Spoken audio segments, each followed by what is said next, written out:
Bueno, buenas tardes a todos. Gracias por una tarde tan fría por haberos acercado a escuchar a Débora.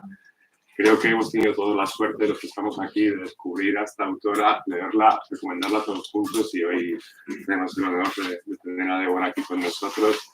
Quiero dar las gracias a Santiago, que es el editor de Chai, que ha hecho posible el encuentro, pero también a Loma y a Andrea, por acercaros a Salamanca. Las tendremos en directo en algún momento a ellas presentando sus respectivos libros, pero bueno, muchísimas gracias por estar aquí hoy.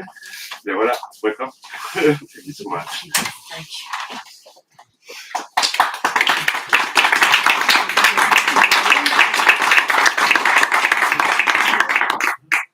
¿Se oye? Bien. Bueno, muchísimas gracias a todos y a todas por venir esta tarde. No sé si se nos nota, pero estamos flipando, o sea, estamos muy, muy felices de estar aquí en Letras, Corsarias, que para nosotras es una librería total de referencia, así que creo que somos nosotras más fans vuestras que viceversa, o sea, que al revés, perdón. Y nada, os lo he dicho fatal, ¿no? Esto es como, esto lo puedes cortar luego en el podcast. Bueno, el motivo de nuestra alegría es básicamente porque tenemos con nosotras a la autora que para nosotras representa pues la líder de la resistencia. Exacto. No sé si nos habéis escuchado en algún momento, pero tenemos una especie de cruzada contra las escritoras que se amparan siempre en el cliché y que han sido iconizadas de alguna manera por las cosas que han escrito y en las que se pueden... ¿Se acaba de suicidar? Sí, se acaba de suicidar un libro, ¿no? Por lo que estoy diciendo.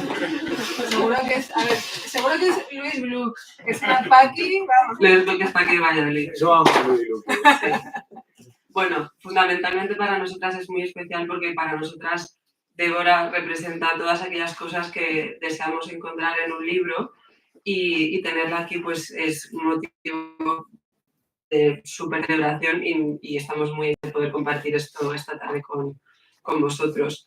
Estos días, no sé si habéis podido seguirlo por alguna red social, pues Débora también ha conversado con la periodista Inés Martín Rodrigo en Madrid.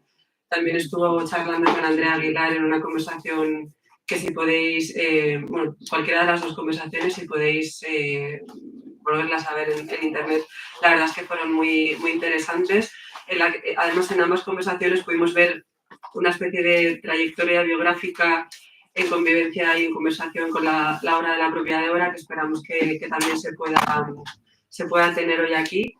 Y nada, pues también, por supuesto, es una suerte tener a Loma Rodríguez a mi lado, que también es una grandísima escritora, si no conocéis. Pensaba que ibas a decir que es una grandísima Paqui de Zaragoza. No, es Paqui de Zaragoza, bueno, que es una grandísima escritora y que la podéis leer casi todas las semanas en Letras o escuchar en Radio 3.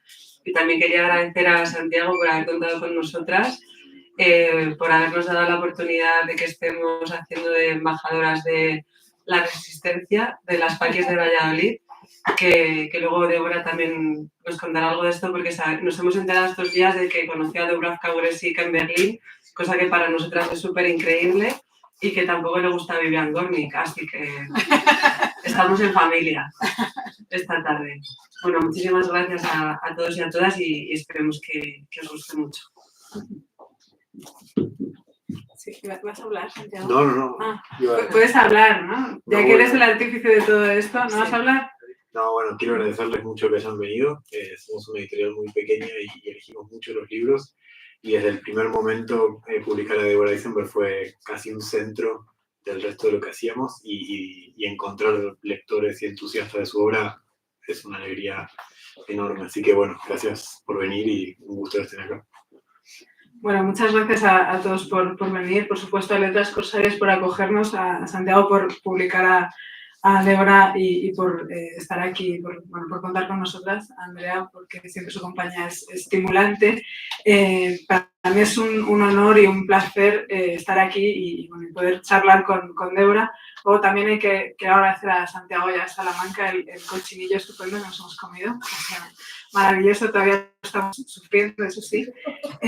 Antes de empezar, os voy a contar una anécdota que, bueno, yo tengo 3 hijos y bueno, por circunstancias que no vienen al caso, pues ahora estamos fuera de casa, entonces los libros todavía están más a mano de lo habitual, ¿no?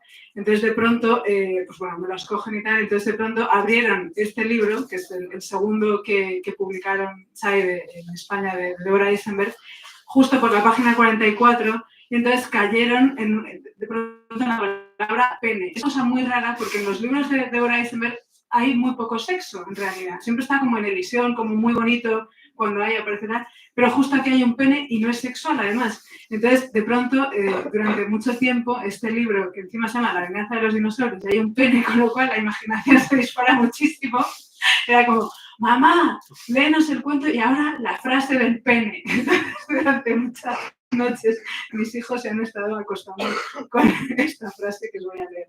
Dice, ¿te parece que un artista es alguien alto, atractivo, con camiseta, con una botella en una mano y un pincel en la otra, que tiene $500,000 en acciones y un coche como un pene gigante y brillante? Sorry, Deborah. Bueno, yo...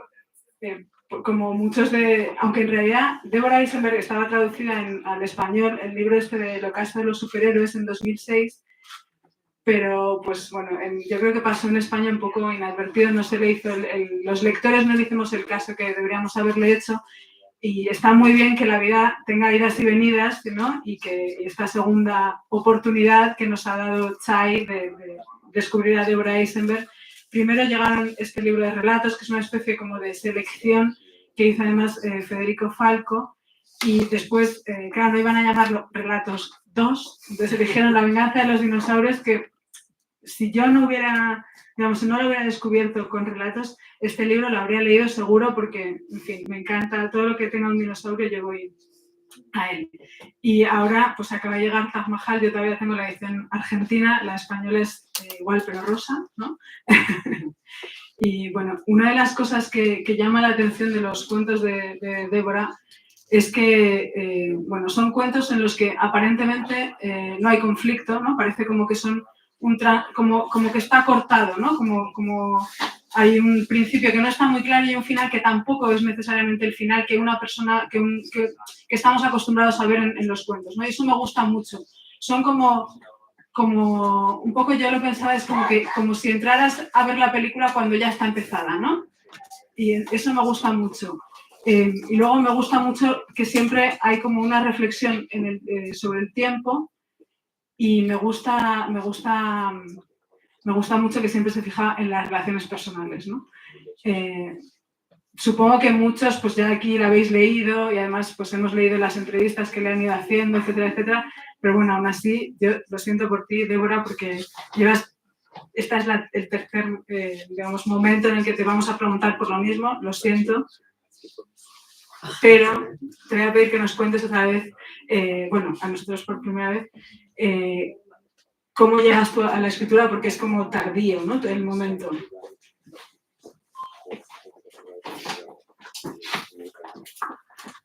How I started to write and How I started to write, because it was quote like late in your life. yes. First, I apologize for not being able to understand anything that's happening. So I did start to write late, relatively. It's a good thing I wasn't a ballet dancer, for example. And I started to write because I stopped smoking. And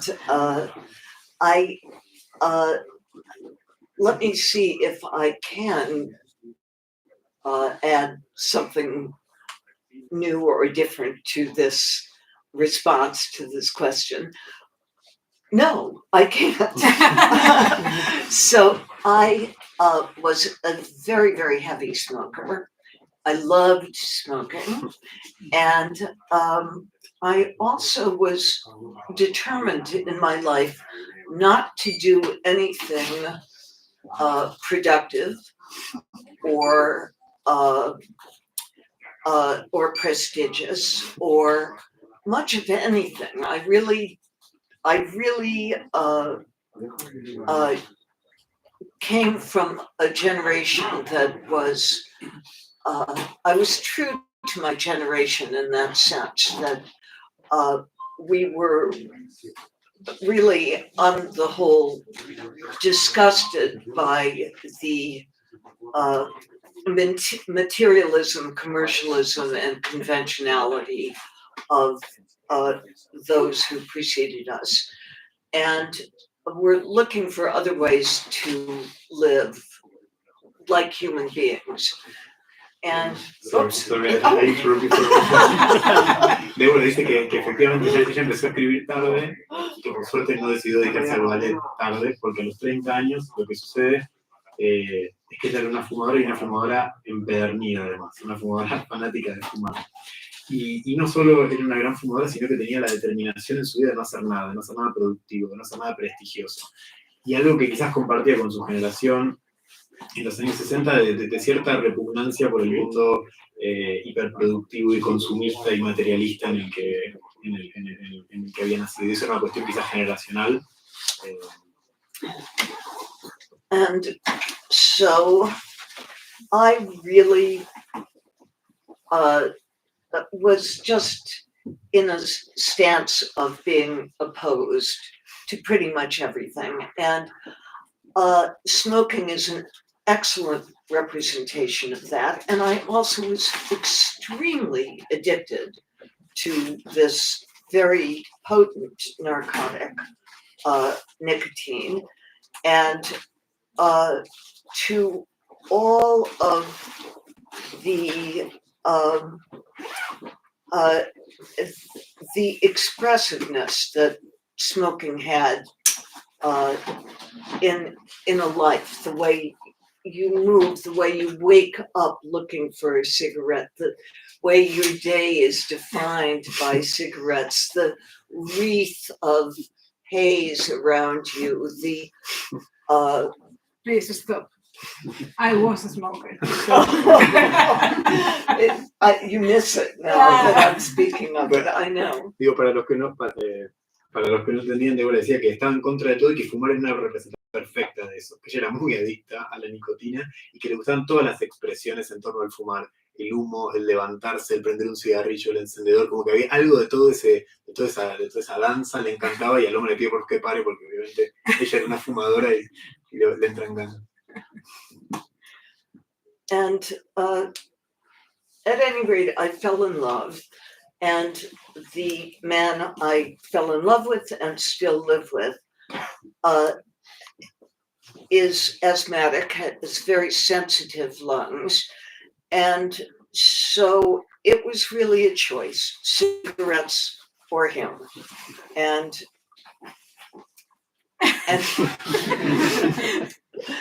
so I did stop smoking, and I had to completely reassemble myself, redefine myself. I had built myself on smoke and sedative, the sedative of nicotine. So it was a new day for me. What was I going to do? Yes. Entonces lo que cuenta Deborah es que lo que pasó es que se enamoró de un hombre con el que con quien siguen estando juntos después de más de 40 o 50 años, pero la cuestión era que era asmático y tenía una enorme sensibilidad al cigarrillo, entonces tuvo que elegir, hizo una pausa, pero bueno, eligió a su pareja y dejó de fumar, y dejar de fumar para ella también trajo la necesidad de reinventarse, porque el cigarrillo era algo central en su vida y en su posición en torno a la vida. Entonces ahí está la cuestión. And what I wanted to do was nothing, as I've indicated. But I believe that I always in my life, I had a very, very strong impulse to try to understand things through words, to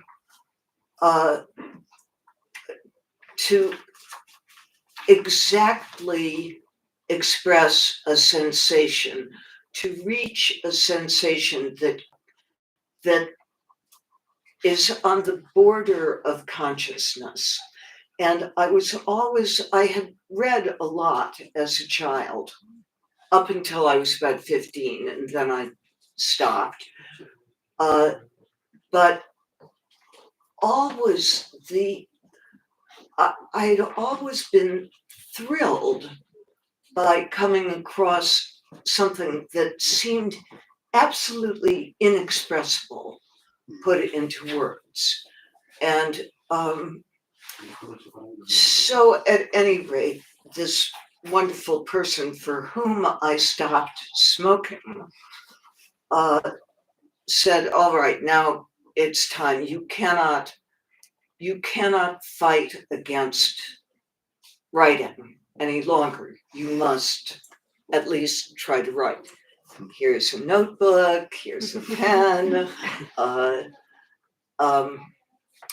And I did try. And of course I couldn't do it because it's impossible. It's absolutely impossible. Bueno, yo no quería hacer nada, pero siempre había tenido un impulso como muy reconocible de intentar entender las cosas a través de las palabras, de buscar una explicación lo más exacta y lo más perfecta de ciertas ideas que uno quizás tiene en el borde de la conciencia, pero no es fácil encontrarlas expresadas de una forma interesante o completa. Y cada vez que lo encontraba me emocionaba y me entusiasmaba. Y entonces esta persona de la que me enamoré me dijo, bueno, no puedes demorar más el momento de la escritura. Y me dio un cuaderno, me dio una virome y me dijo que lo intente, y lo intenté, y obviamente no lo pude hacer porque nadie puede escribir. Virome es boli. Ah, perdón. Virome. And I would just like to say, just in case there's anybody in this room who has a desire or an impulse, a secret impulse to write, and is very discouraged by how badly they write. Everybody writes badly at first because it is really, really difficult to express what you mean. It's really difficult. And it's supposed to be difficult. It's not a mistake. That's part of doing the work. And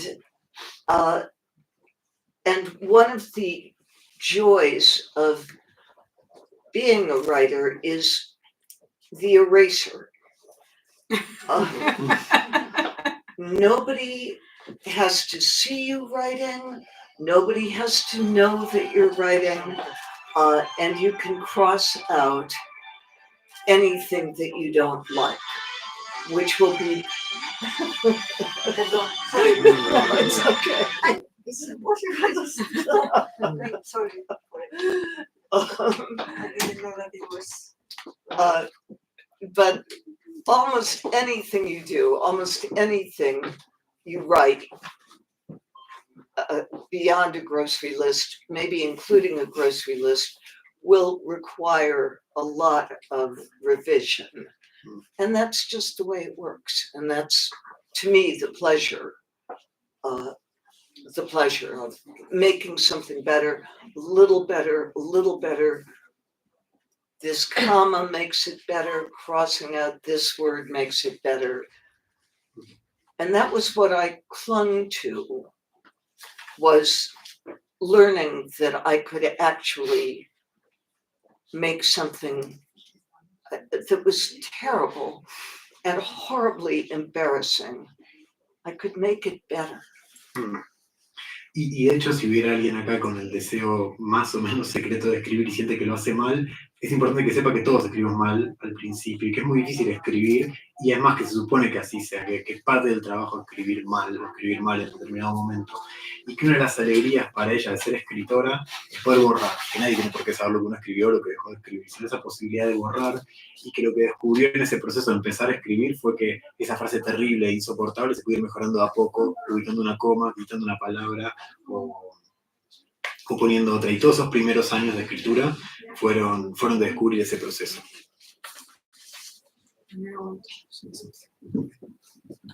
Bueno, Deborah ha comentado esa cosa que ella pretende captar en sus textos, más subliminal, más que tiene que ver con el ambiente o con la atmósfera de lo que uno está sintiendo o lo que varias personas pueden estar sintiendo en un momento, sobre todo en las relaciones personales, ¿no? Que es lo que comentaba Loma. Y en relación a esto decía una cosa muy bonita ayer, que era que los cuentos, las emociones, transcurren de manera vertical y que sin embargo las novelas lo hacen de manera horizontal. Entonces, a mí me gustaría, bueno, nos gustaría que Deborah nos contase un poquito sobre su taller como escritora, sobre aquellas cosas que para ella le parecen fundamentales para escribir y todas aquellas que descarta. No,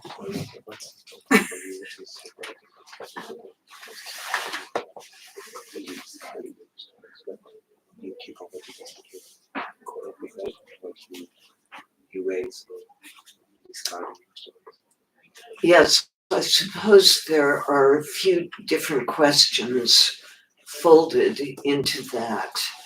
I mean, obviously, I discard the extraneous because I'm trying to do things in as compressed and potent a way as I can. But maybe the question is about what draws me to a certain subject. And that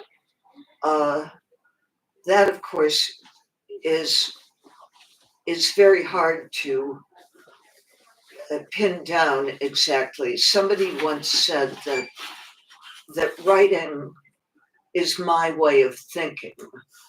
And I think that that's true, that I don't contrive a narrative. My interest is not in telling a linear story. I mean, I do end up, I think, with linear stories, but I'm interested in something that is hidden by the story. The narrative is a kind of scaffolding or architecture in which my actual concerns are expressed. That's very abstract. I don't know if you can make sense of that. Bueno, voy a intentar traducir una serie de conceptos más o menos complejos. Vamos a ver si lo logro, ustedes me ayudan. Dice que en realidad hay varias preguntas en esto que le consulta Andrea y que en realidad ella descarta todo lo que siente que no pertenece a la historia porque siempre busca comprimir y potenciar. Pero que quizás la pregunta es qué la lleva a ciertos temas y no a otros, y dice que eso quizás no es fácil de decir o de entender o de explicitar. Pero que alguien dijo una vez sobre su escritura que escribir en Deborah Eisenberg es su modo de pensar y que ella está de acuerdo con eso. Que ella no busca en sus cuentos narrar, en el sentido de una narración, no le interesa la historia lineal, pero le interesa así lo que está escondido adentro. Y cree que la narración que usa es más bien una arquitectura o una estructura en la cual esconde o incluye sus preocupaciones o sus temas. ¿Cómo lo vieron? Perfecto. Sí, yo leía también que tú decías, Deborah, que eras muy mala observadora. ¿No? Esta cosa que a veces se dice de los escritores que observan la realidad y tal. Y lo que yo pensaba después de leer eso y volver a tus cuentos, es que en realidad tus cuentos eres como una exploradora. Vas investigando, no sabes bien qué estás buscando y claro, entonces la sensación cuando los leemos es que estamos como explorando contigo, ¿no? Explorando a veces como cosas que uno mismo, o sea, que el personaje a lo mejor no sabe que está buscando, pero la sensación es como que estás en una búsqueda.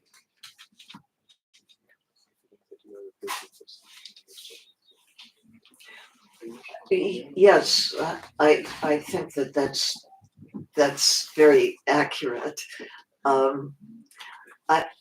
Just as I'm really interested and drawn to that absolute limit of expressibility and the desire to unify the word with the experience. I find very thrilling the weirdness of life, its mysteriousness, even in the most banal acts and the everyday living of it. We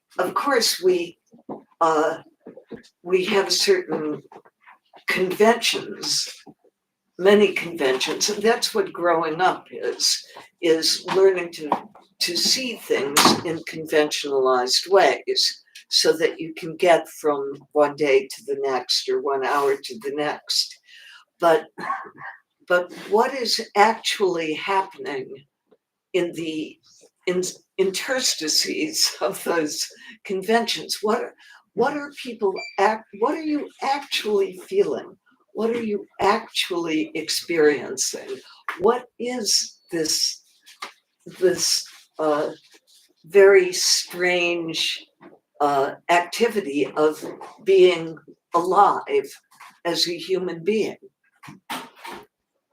Sí.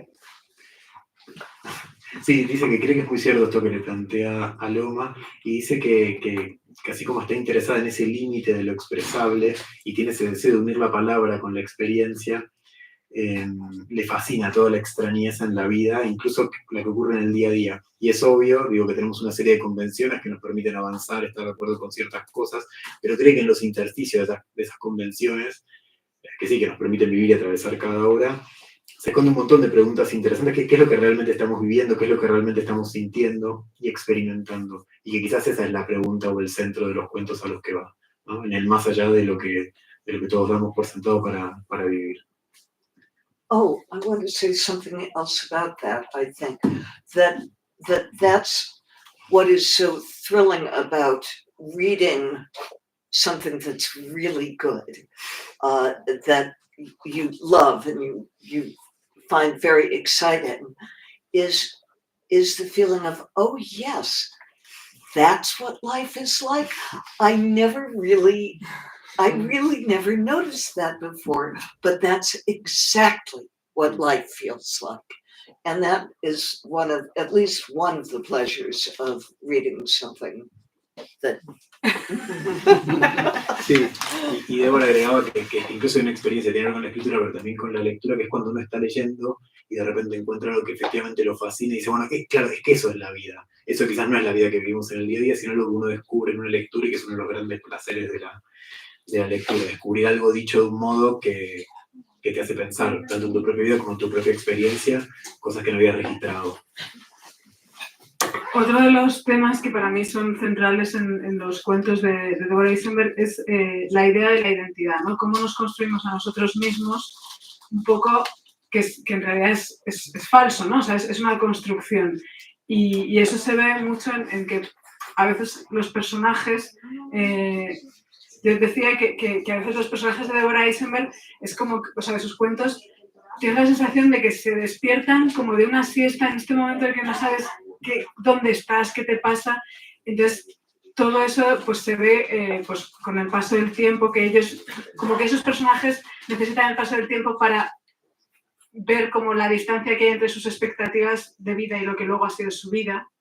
Bueno, esto no hace falta que lo traduzcas, porque es decir, lo que quiero que nos cuente ella es, pues eso, cómo para ella, o sea, si para ella, o sea, si ella piensa sobre cómo construimos nuestra identidad, ¿no?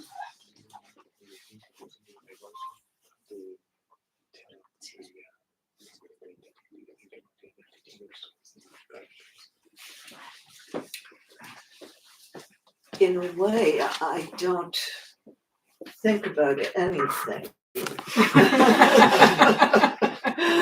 I just let the conversations unfold and let the characters act. I don't think and write at the same time. Is that what you meant, or did you mean something else? Lo que dice Deborah es que ella no tiene una cuestión programática en la escritura, no es algo que piense de antemano estos temas, sino que son temas que quizás se imponen, y para ella la escritura es ir avanzando, ir permitiendo que los personajes actúen, hablen y se desenvuelvan, y ver qué sucede en ese despliegue.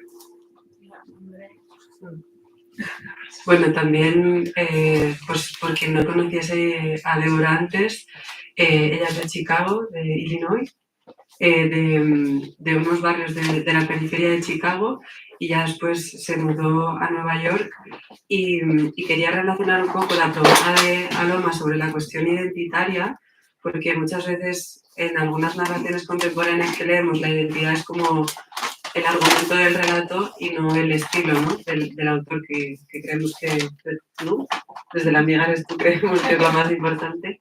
Entonces quería preguntarle a Deborah si la transición entre haberse criado en Chicago y después trasladarse a Nueva York, si a nivel identidad le ha supuesto algo o ha interferido en su escritura, o si ha supuesto algo, o sea, tanto a nivel biográfico como a nivel obra.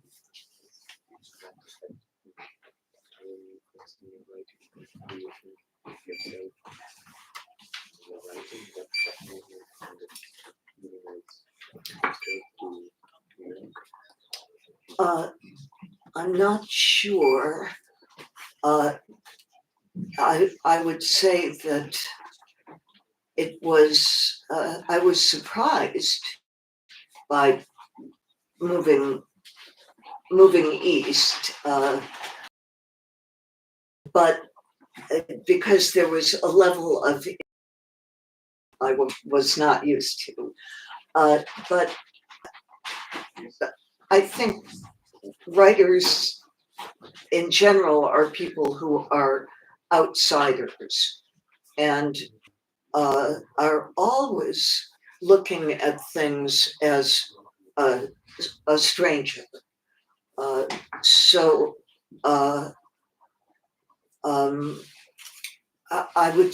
I would say that I manifest that in my own way of writing, but that's something that is pretty much common to all fiction writers certainly, maybe all poets,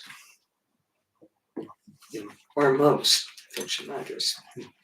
Dice que no está segura, que cree que lo que la sorprende cuando se mudó tuvo que ver con cuestiones personales, pero que cree que en general los escritores son un poco outsiders y siempre miran quizás la realidad tanto de su lugar natal como Nueva York cuando se muda como extranjeros.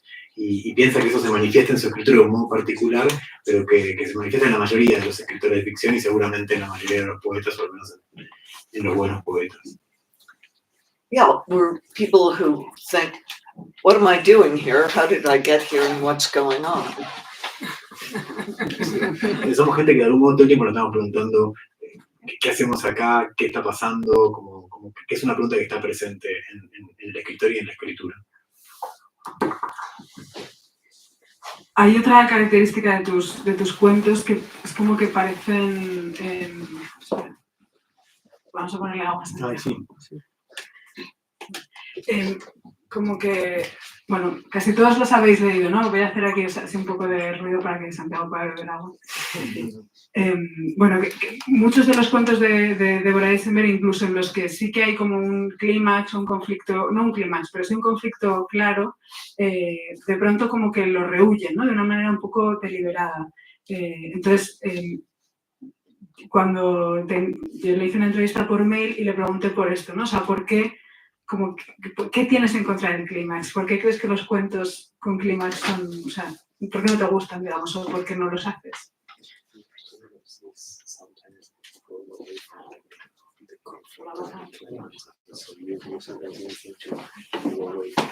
Is that something problematic, or is that something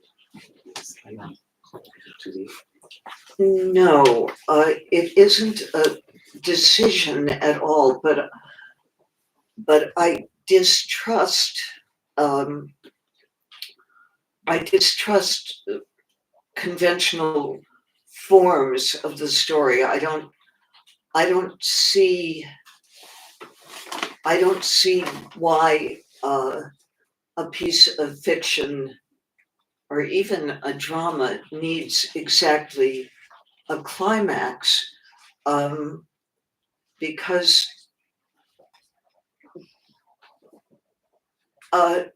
there's always there. I think that tends to be a very conventionalized way of understanding human relations that isn't very true to human relationships. And actually, all the time, there are very subtle waves and patterns and interactions that go very, very deep and are very important, sometimes very rapid.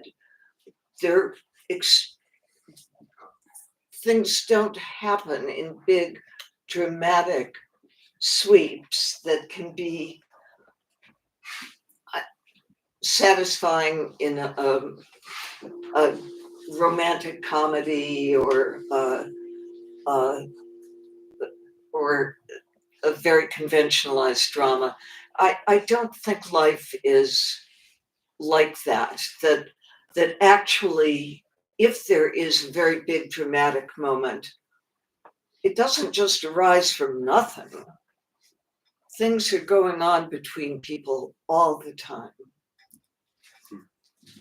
Sí, lo que dice Deborah es que no es una decisión consciente, pero sí que cree que a veces las formas convencionales de contar una historia no es algo en lo que cree o en lo que confíe, porque cree que primero que no toda historia quizás necesita un clímax, y que más allá de esa convencionalidad que a veces tenemos para entender las relaciones humanas, no es algo tan verdadero, que las cosas pasan y ese es el momento central y climático que lo explica todo. Y ella piensa, y así escribe, que hay patrones mucho más sutiles y mucho más importantes y que a veces se despliegan de forma más veloz. Entonces las cosas no suceden con esa estructura tan a lo comedia romántica. Y esos momentos, quizás cuando los hay, tampoco es que aparecen o llegan de la nada, sino que son construcciones que vienen de otro lado.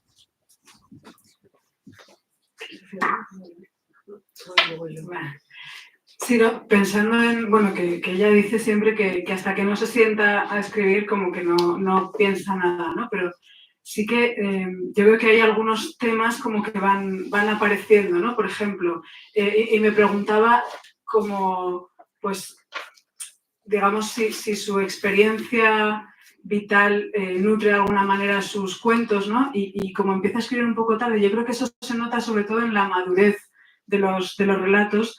Tengo como varias curiosidades. Bueno, no, sí. Por ejemplo, hay como en Taj Mahal hay varios cuentos en los que ella se interesa bastante por el lenguaje.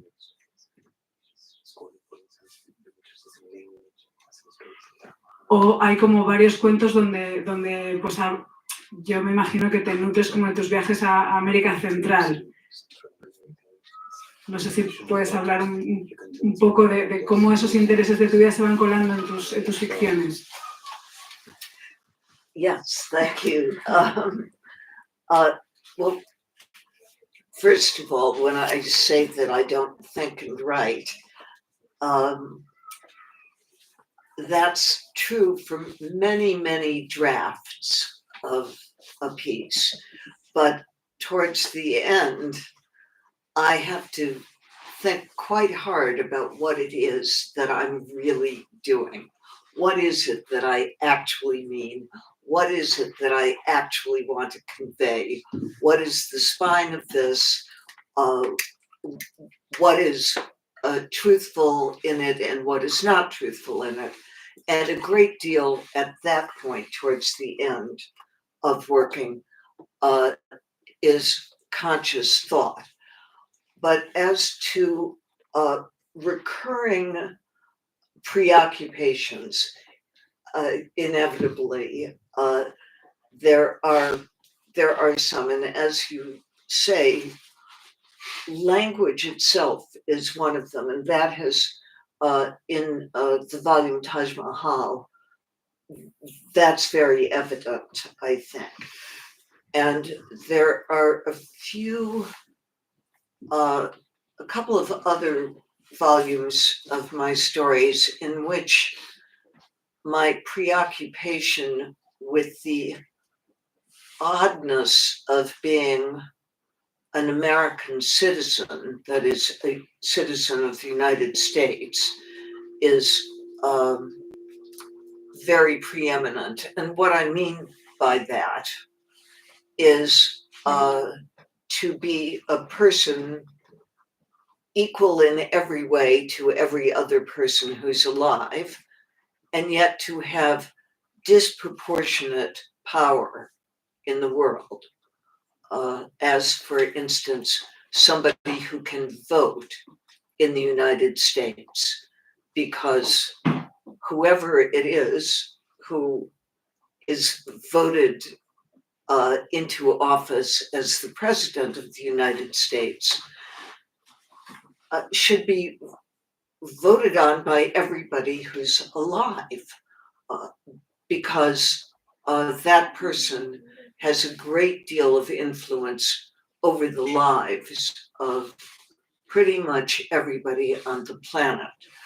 So I think of myself in one way as just some person, but without wanting to and without meaning to, I have disproportionate power.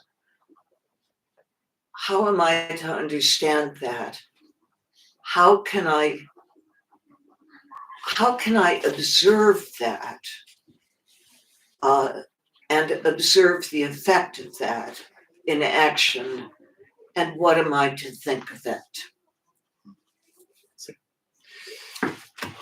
Primero es una salvedad y dice que cuando escribe no piensa, en realidad eso es cierto para los primeros borradores de sus manuscritos, es algo muy sabido de Deborah y quizás no lo explicitamos hoy, pero le lleva más de un año escribir un cuento, contó muchas veces que el primer cuento le llevó 3 años, y entonces hay todo un trabajo sobre los borradores. Entonces, aunque dice que en los primeros no está ese pensamiento consciente, sí es algo que se va agudizando en las versiones sucesivas, y que ahí sí se pregunta qué es verdadero, qué elige decir y qué no, y la conciencia es mucho más importante hasta llegar a la versión final del cuento. Y por otro lado, le dice a Loma que efectivamente lo que dice sobre los temas es así, y que Taj Mahal, que es su último libro, la preocupación por el lenguaje es central y reaparece en muchos de los cuentos, y en otros de los volúmenes que publicó antes, por ejemplo, estaba muy, muy presente la preocupación por ser un ciudadano norteamericano y ser una persona más igual a todas las otras personas de la Tierra, pero ella entiende que teniendo una posición o un poder desproporcionadamente mayor al de los demás, porque simplemente votar al presidente de Estados Unidos, bueno, es algo que tiene una influencia sobre el resto de los seres humanos de todo el planeta, y que y se nota muchos de los cuentos de los otros volúmenes, eran temas que le generaban muchísima preocupación, y están en todos sus cuentos, esto lo agrego yo, perdón, en todos sus cuentos donde se reflexiona sobre las dictaduras centroamericanas, ¿no? Sí, que es por otro lado un tema como de que yo creo que tiene algo un poco generacional, ¿no? Porque hay pues, otros escritores que hacen eso también, ¿no? Que pensaba, por ejemplo, en la comida, cuando estabas hablando de tus años, de tus viajes en Nicaragua y tal, pensaba en Jan Didion también, ¿no? Que tiene estos, pues, las cosas a Salvador, también tiene la novela esta de una liturgia común que pasa ahí. Quiero decir que sí que había como ese, ¿no? Post-Vietnam, ese momento como de que los estadounidenses se preguntan, bueno, ¿qué hacemos, ¿no? ¿Qué hacemos fuera? After Vietnam, and then we have books about El Salvador as well. Do you think that was a generational concern as well? And you were writing about that, and the other writers were as well thinking about the American position in the world? Oh, yes, inevitably, because, the United States is famous internationally for having a very high opinion of itself. And I think for my generation, which was the generation that came of age during the Vietnam War, the shock of finding that actually maybe we didn't deserve that high opinion of ourselves was very destabilizing. And of course, the history of the United States it's not unlike the history of other countries, but we think of it as starting in, 1776 or something like that. But actually, it's a country that that developed itself through the murder of the indigenous people and enriched itself through slavery. So my generation, because of the Vietnam War, I think became much more conscious of our history. The generation of our parents was able to think of us as a country that took in immigrants, that stood for certain excellent values, freedom of expression, tolerance, and so on. That was always sort of a myth, but it was a useful myth in many ways. Yeah, no, thank you. Dice que inevitablemente porque Estados Unidos siempre fue famoso por tener una gran opinión de sí mismo. Y que la generación de Vietnam quizás estuvo atravesada por la pregunta de si merecía esa opinión y que cuestionar esos valores, esa narrativa central fue muy desestabilizador para ellos. Dice que la narración que se contaba de Estados Unidos era un país que nació en 1776, pero era un país que se había fundado sobre una matanza de los pueblos originarios que estaban ahí y que se enriqueció a través de la esclavitud durante cientos de años. Y que quizás la generación anterior, la de sus padres, era una generación que todavía creía en ese relato de somos una tierra de inmigrantes y acá se puede crecer y somos una tierra tolerante y del respeto y de la libertad, y que quizás el enclave que tuvo su generación fue el de preguntar y cuestionar todo eso.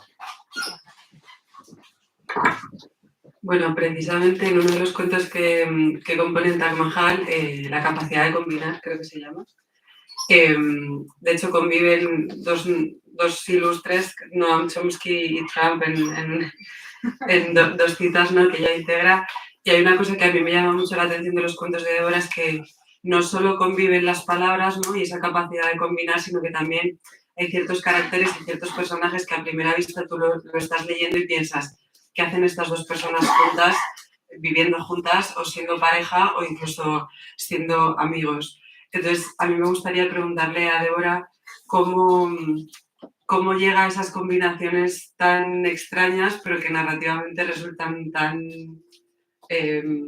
potentes, ¿no? Porque tienen mucho de lo que hablar. O sea, cómo ella trata la convivencia como tema en sus relatos.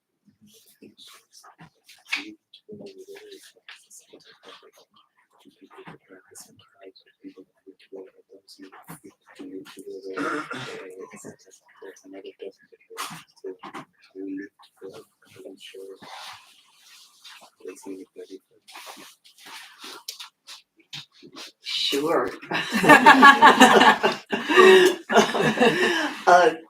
In my opinion, a person is neither a unit nor part of a unit. And certainly we spend a great deal of our time trying to figure out how to live with other people. It's endlessly fascinating and has been endlessly fascinating to fiction writers from the very beginning. And I love putting people in a house who aren't necessarily suited to be living in the same place. Dice que, y esto se nota en un montón de sus cuentos, en los 3 volúmenes, me parece a mí lo que preguntaba Andrea, y dice que ella no cree en principio que las personas sean una unidad, ni que 2 personas formen una unidad armónica, eso es algo que considera para empezar, y que cree que siempre es una pregunta que siempre está, cómo vivir con nosotros mismos, y ni hablar cómo vivir con otros, y que aman sus ficciones, poner a 2 personas que aparentemente no podrían estar ahí juntas, y un poco ver qué pasa. Llevamos casi una hora. Yo, la verdad es que pensaba que habían pasado como 20 minutos. Bueno, ya me voy a ir desordenando todo. Esta es más una pregunta para Santiago más que para Deborah, pero ¿por qué este libro que se llama en inglés Your Duck is My Duck lo habéis llamado Taj Mahal? Si es así. ¿Por qué? Y luego, Deborah, how do you feel about that? Fine. I feel fine. Me parece que, y esto es una cuestión más editorial, y sí la hablamos con Deborah antes de hacerlo, es toda una pregunta como editores, cómo se presenta un libro y cómo se presenta un autor. Para mí es una pregunta que yo me hago en cada libro que publicamos. Your Duck is My Duck, en inglés, y con ciertos apodos a Donald Trump, tenía quizás una serie de connotaciones que no estaban tan evidentes y tan claras en la traducción. Y Tu pato es mi pato parecía más una broma, y una autora que la presentamos por primera vez me parecía que podía no tener la misma Taj potencia. Mahal fue el primero que publicasteis allí. Taj Mahal fue el primer libro que publicamos de ella, y tuvimos un momento en que queríamos encunarla como la genia absoluta que es, y decidimos ponerle relatos a un libro porque es un libro clásico y espectacular, y después descubrimos que Relato 2 era un título horripilante para ponerle un libro, entonces quedamos a mitad de camino.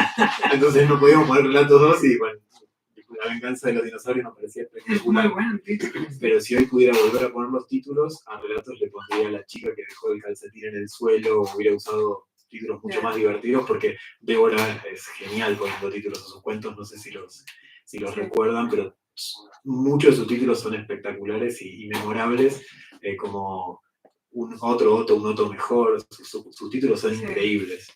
Y también tiene mucho humor. Por ejemplo, yo pensaba en Taj Mahal, que es el segundo cuento que da título a la antología.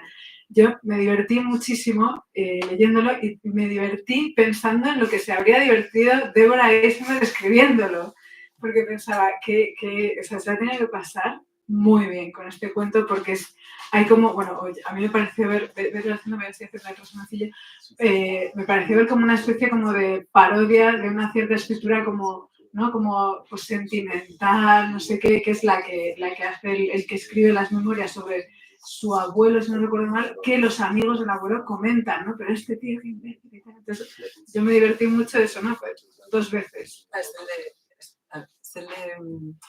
Es el relato este que ha escrito una biografía. Exacto. Y están todos en desacuerdo porque Sí. en realidad lo que quieren es que lo hayan escrito de ellos. No, es el resumen, ella ya la ha escrito. Okay. No, but perhaps it will be interesting, because Aloma was saying how much fun it is to read and think about the process of writing, if it's at some point a funny exercise. So if you enjoyed in the sense of the humor as well. Absolutely. I complain about it all the time, and complain about how hard it is to do and so on. That's something writers get to do. But actually, I do it for the fun. That sometimes when something begins to work, and when the people begin to live, and when the thing becomes real, then it is so much fun. It's still very slow, but yes, and I enjoyed. That story has a lot of actors in it. know a lot of actors and I like actors very much. And it was fun for me to invent these actors um,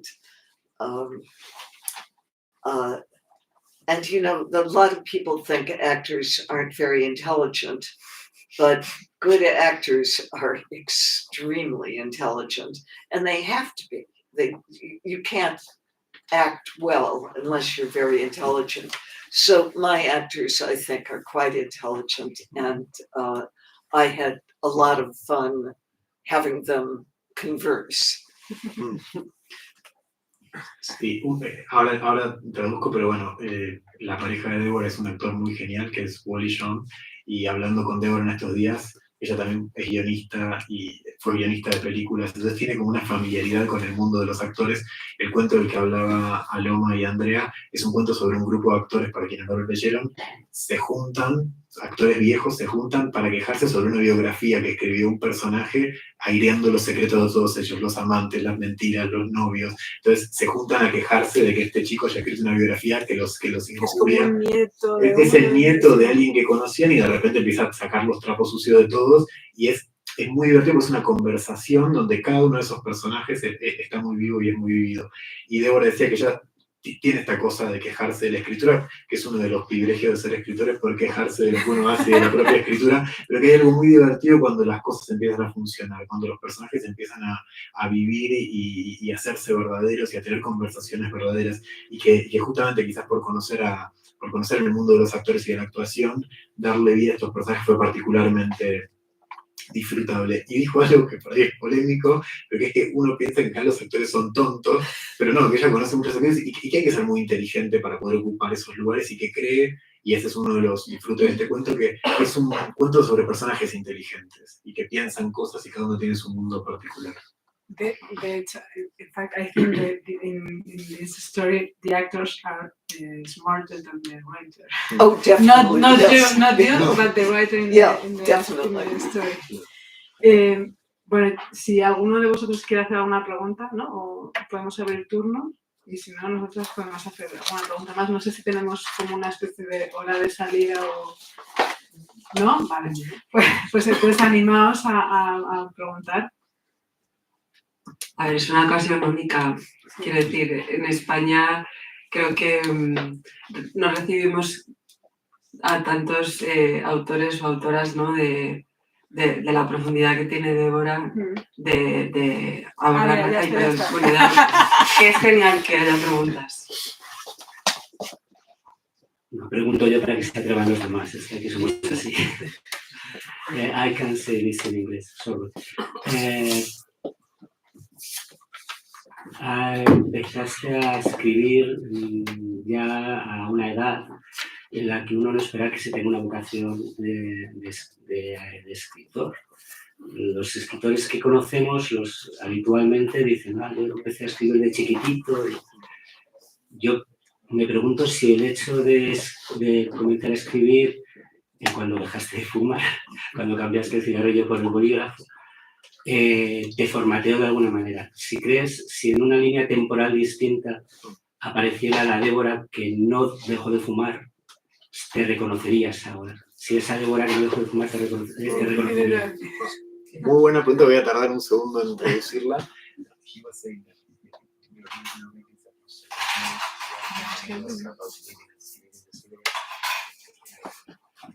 Most writers tell those stories. I started writing when I was really young or something.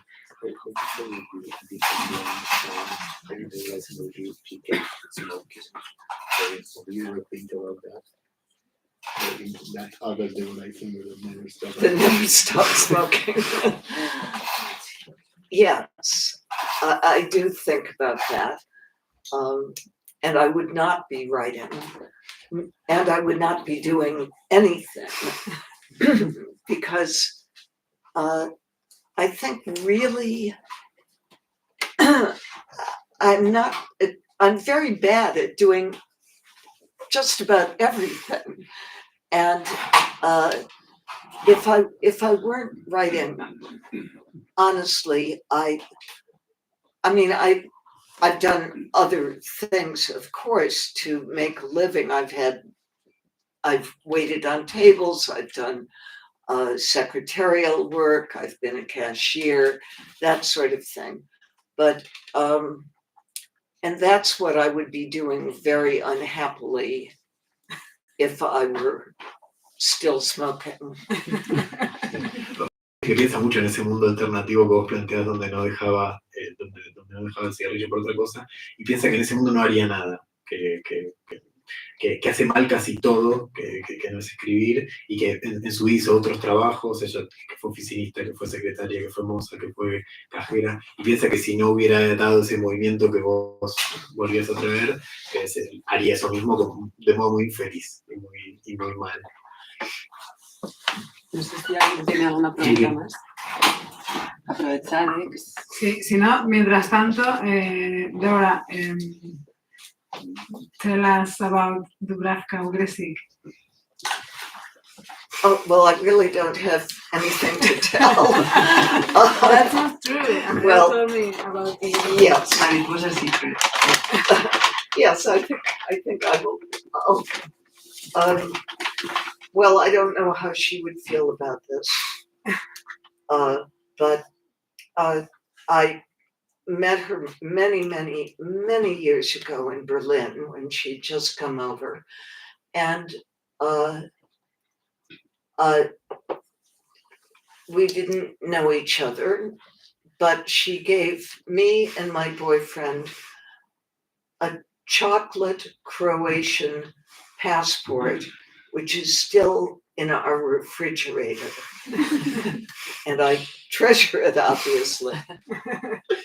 No sé si leyeron a Dubravka, si la leyeron, y Deborah dice que en realidad su única anécdota es muy particular porque la conoció en Berlín cuando ella se va o logra irse, y que Dubravka le regala a ella y a su pareja un pasaporte croata de chocolate, esos son los años 80, bueno, que sigue en su heladera. No está segura qué pensaría Dubravka de ese regalo que permanece ahí, pero bueno, que sepa que está en la heladera de Deborah.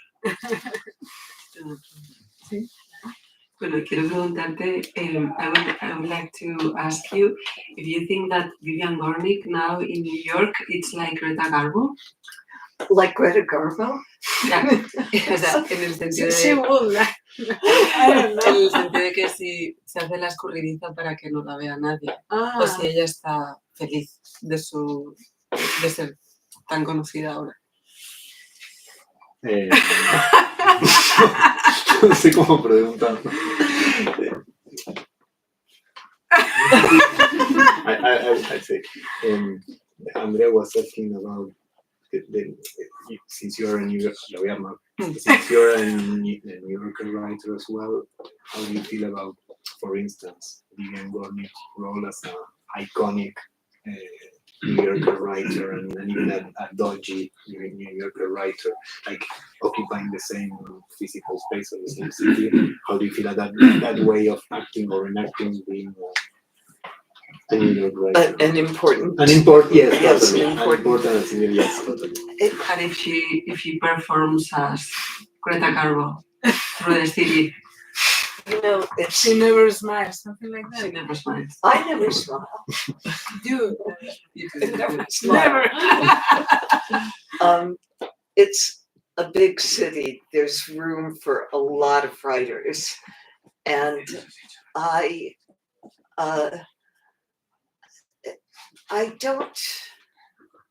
don't participate in a kind of literary world. There might, in fact, be many literary worlds in New York, but I don't. One can get very distracted by questions of success and prestige and popularity and so on. It's not very interesting. It doesn't really have anything to do with the actual work. And if one begins to resent other writers, for example, that you can just spend your life resenting Yeah. the success of other people. And I don't,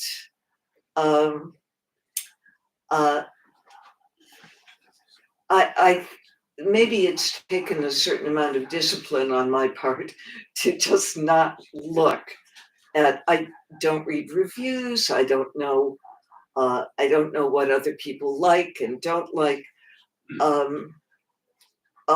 But I think to begrudge, as I'm telling everybody now, I'm reading a collection of Flaubert's letters, beautifully translated. And the letters are great, but he spends a tremendous amount of energy trying not to think about how much better he is than other writers and how much he could resent the success of mediocre writers.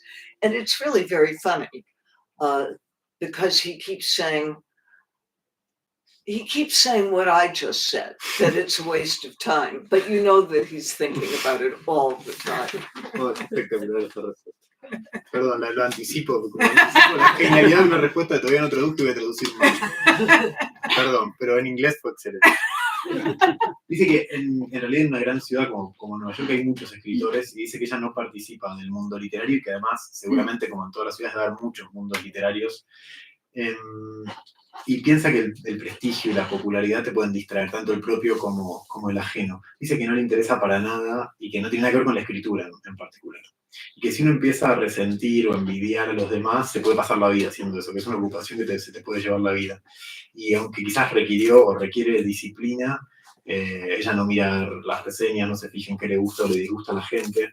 Y Deborah, que nos lo viene contando hace unos días, está leyendo las cartas de Flaubert, dice que además, en una gran traducción al inglés, dice que además de ser muy genial y muy hermosa la prosa, se ve que Flaubert tenía estas mismas preocupaciones, ¿no? Dice que se nota que es un gran esfuerzo por no preocuparse de escritores que escriben mucho peor que él y que tienen mucho menos talento que él, pero que están mucho más celebrados.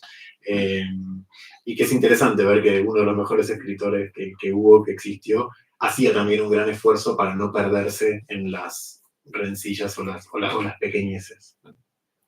¿Alguien tiene alguna pregunta más? Te gusta, te encanta. Háganlo por Andrea. Perdón, Hola, buenas tardes.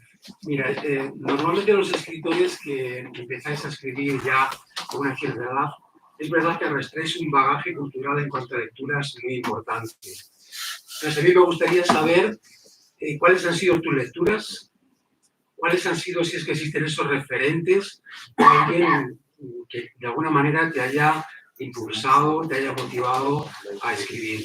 Y tengo otra pregunta, y es la siguiente.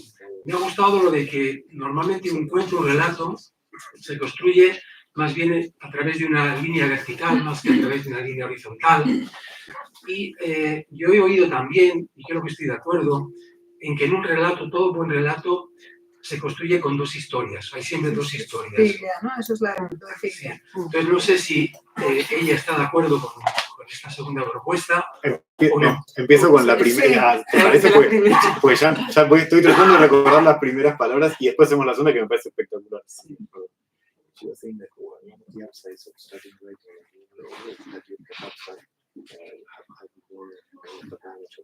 Readings, and he was interested in knowing which were your influences when you started the most important books you looked at. Perdón, es toda mi incapacidad. Well, I think I actually think people have different things to say at different ages and different kinds of wisdom, really, and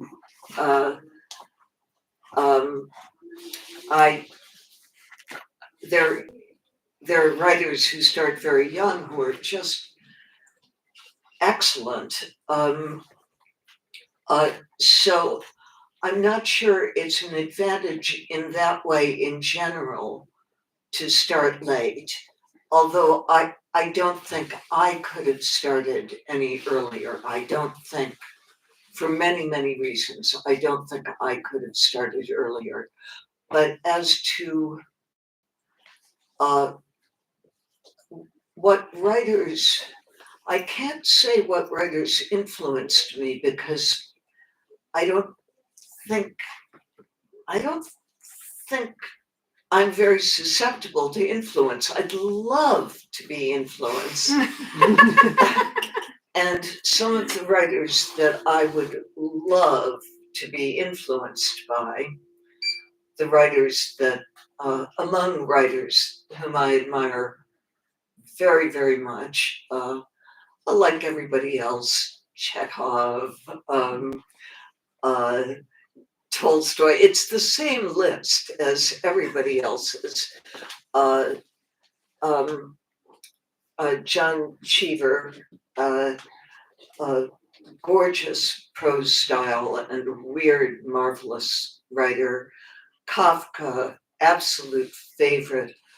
Isaac Babel, great, great, great writer. But something that I read very early in my life and probably did have a very potent effect on my ear were the stories of Catherine Mansfield. I read them long before I could understand them. And I read them over and over and over from childhood on.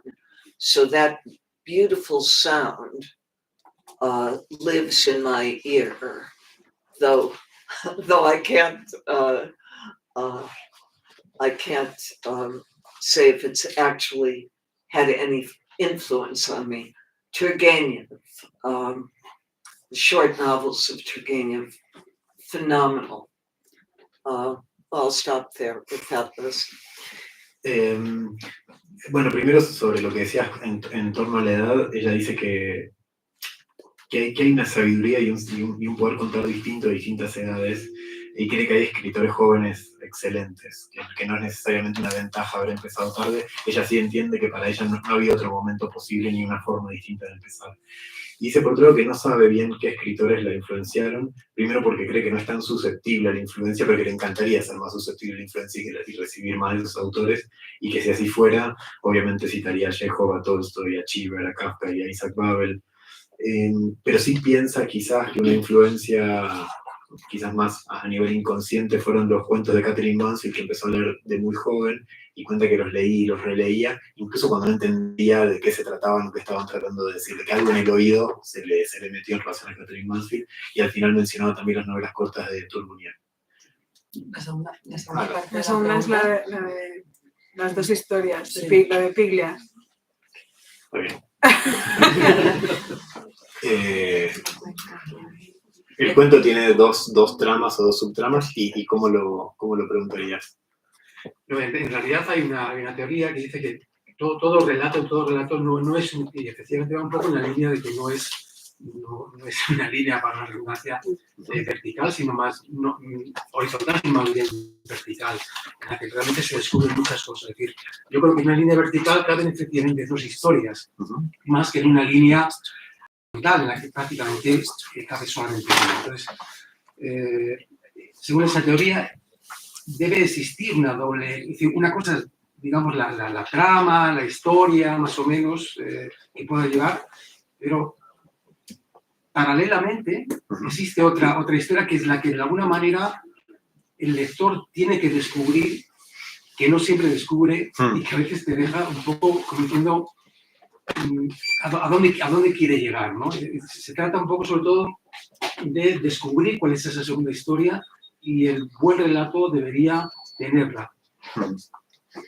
Bien.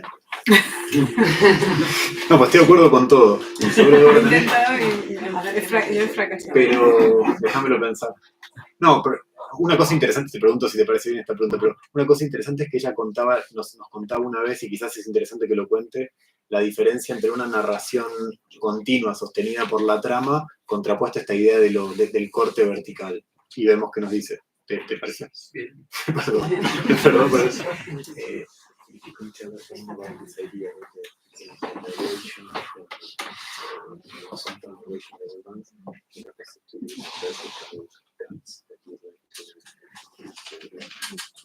He also asks you if in your tales there are like short two stories working together, and what relation has this thing with the thing that Santiago told you. You mean the layering? Yeah. Yeah. Yes, I think, sure, I love, if one of the reasons that I envy music as a form is a counterpoint that you can have, of course, the action of the line, but when you have two lines working at once, you've got two kinds of relationships and two kinds of actions. Does that make sense? Yes. Sí. Bueno, primero sí, y es una pregunta quizás formal y que a ella le interesa, por ejemplo, cómo opera en otras formas artísticas, como en la música, la idea de una línea y una segunda línea que pone en tensión la primera, como en la teoría del cuento, ese segundo conflicto o esa segunda tensión que resignifica quizás el primero sea teoría del iceberg o sea lo que dice Piglia, y que ella lo encuentra particularmente fascinante en el mundo musical. Una línea y otra línea que resignifican los movimientos mutuos.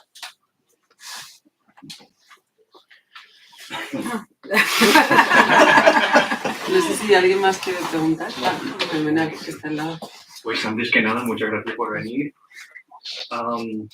My question is a little similar to his. Bueno, no sé si mejor en Dale, inglés o en Sí, es en inglés, así Santiago But thank you very much for coming. It means a lot to us. I had a question about how you handle the complexity of your stories. You've made a lot of metaphors about scaffolding and structure at the same time as you said that you don't like to think a lot. But something I noticed about your stories is there's always so many little planets in the solar system. For example, I'm thinking particularly of Some Other Better Auto, where there are all these little planets in the solar system circulating, and they never seem to, structurally it seems like it's building to a crescendo, well, literally and metaphorically with the concert of William, but it never quite reaches that crescendo. And I was just wondering how you say you don't think while you write, but how you handle that complexity, because there's so many different characters and little plot lines. If you just kind of have it in your head, or if you make graphs or charts or... Right. Because sometimes it's hard for me. I'll read a story of yours, but if someone were to ask me what it's about, it's very hard to, there's this little part, and it's hard to figure out how they come together. So I'm wondering from your point of view, if it's, tough for the reader, how you handle that complexity. Bueno, muy buena pregunta. Lo que le pregunta es cómo maneja la complejidad en los cuentos. Porque a veces usa la figura de como si hubiera muchos planetas girando en torno a un sistema solar, y le pregunta por un cuento en particular, como ejemplo, que es un otro mejor, donde pareciera que todo el tiempo, además de que uno de los personajes centrales es un músico, fuera un texto que va hacia un creyendo y cuyo clímax, nunca termina de llegar. Entonces le pregunta cómo maneja tantas líneas o temas narrativos y personajes al mismo tiempo, que es una sensación que uno tiene mucho cuando lee los cuentos de Débora, que están pasando un montón de cosas, un montón de lugares distintos, y una sensación que comparto como lector, que es que cuando alguien te pregunta de qué se trata un cuento, no estás del todo seguro de qué se trata ese cuento, ¿no? Como uno podría decir de tantos otros autores.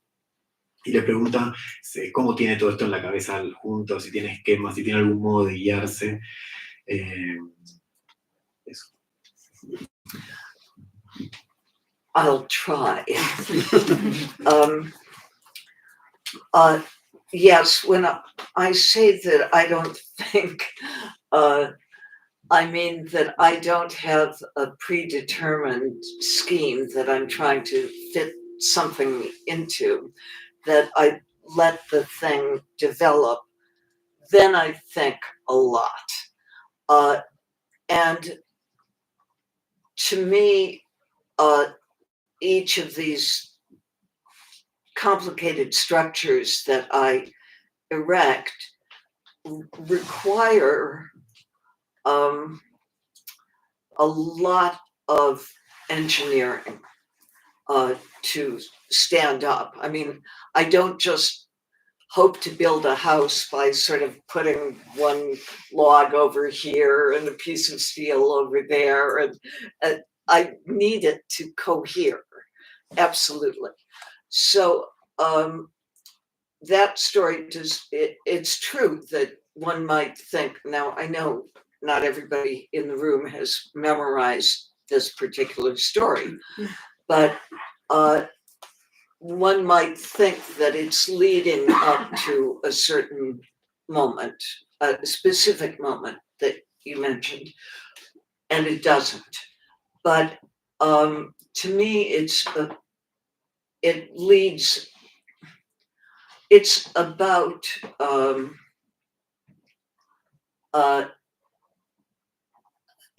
well, what I want to convey is the feeling of a certain kind of grief and dealing with that grief. A very deep compassion for somebody who's damaged, out of sister, obviously.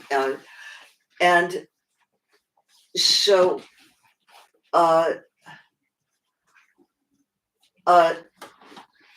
somebody once said to me that my stories weren't about what they're about. And that's a good example. I mean, one might think it's about Williams' concert, but it's really not. It's about something else. And it is about something, again, that I want to get to some very, very almost palpable experience that cannot be expressed in any other way. I don't want to make a perfect arc. I want to convey a very deep experience, and I want to convey it so that it's painful. I'm not sure if that in any way addressed your Yo creo que sí. No, y esto quizás responda algo de la pregunta anterior con el ejemplo de este cuento puntual, porque dice que va a tratar de responder esta pregunta, dice que cuando dice que no piensa, es que no tiene un esquema predeterminado, pero que después piensa y piensa mucho, y que para estas estructuras complejas, que son sus cuentos, requiere como mucha ingeniería. No es que las arma al azar con una pieza por acá y otra a ver qué sale, para nada.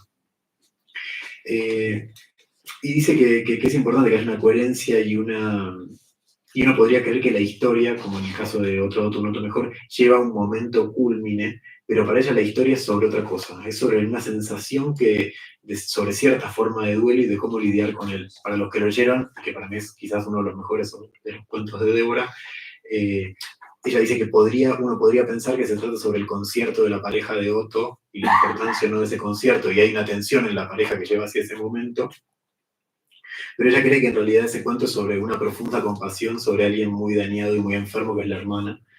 Y alguien le dijo alguna vez que sus historias no son realmente de lo que se tratan, sus historias no son sobre lo que aparentemente se tratan, y que eso es cierto. Y que de nuevo lo que ella trata de enganchar en este cuento es una experiencia que no se podría contar de otro modo, no se podría contar de forma directa y explícita. Y que lo quiere contar porque lo es de una forma dolorosa. Entonces la trama del concierto, que pareciera ser lo que lo mantiene, no es el centro, o el centro que ella le interesa o piensa, lo que quiere que transmite ese cuento. No sé si alguien tiene una pregunta.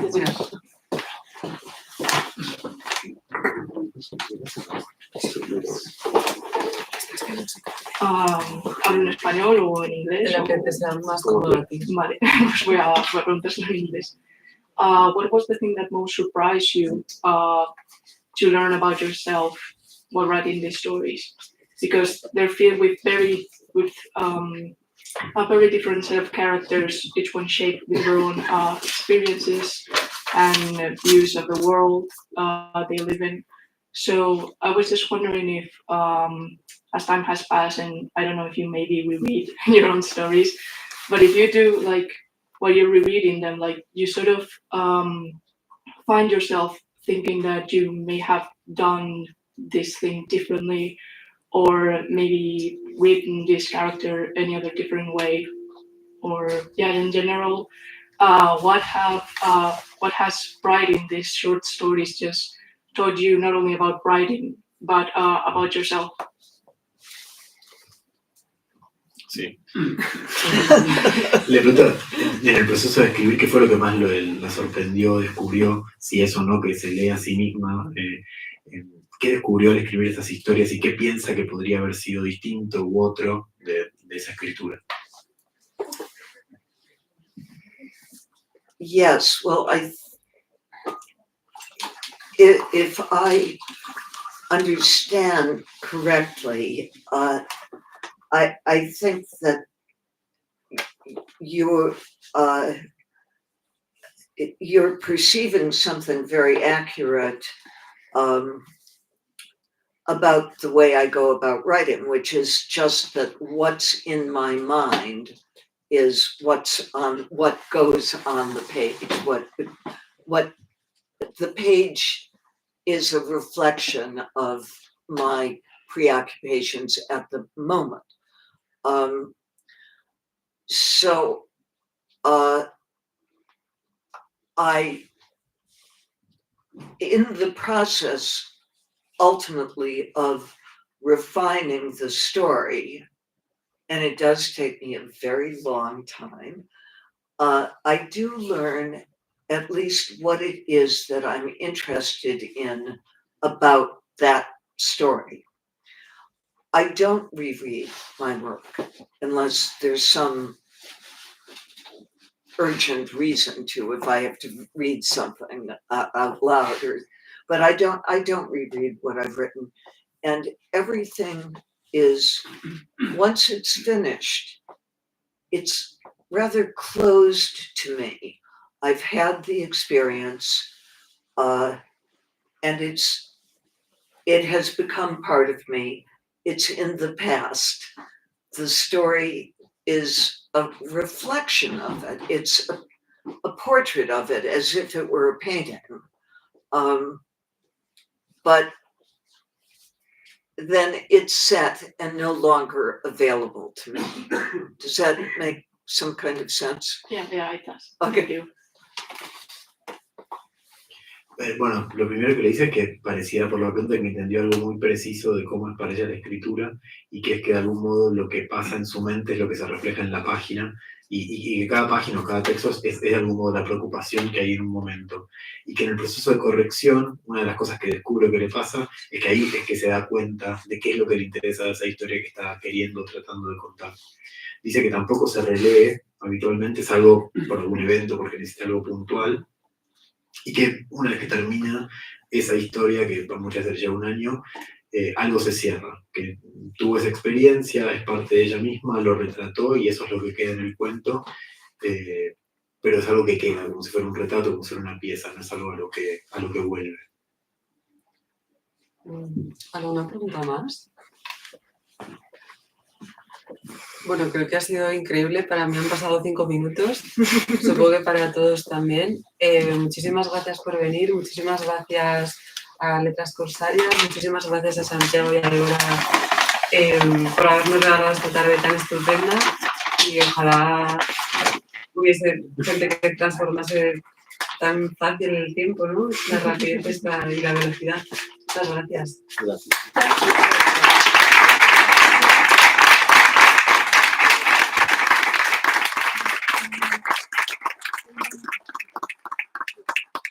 Débora, por supuesto, firma libros y antes me olvidé decir que también estamos celebrando el primer libro de, bueno, el primer libro de narrativa, que para mí los otros no cuentan, de Andrea Toribio. Bueno, Débora firma libros. Sí, quitamos. Voy a liberar un poco así como Mario.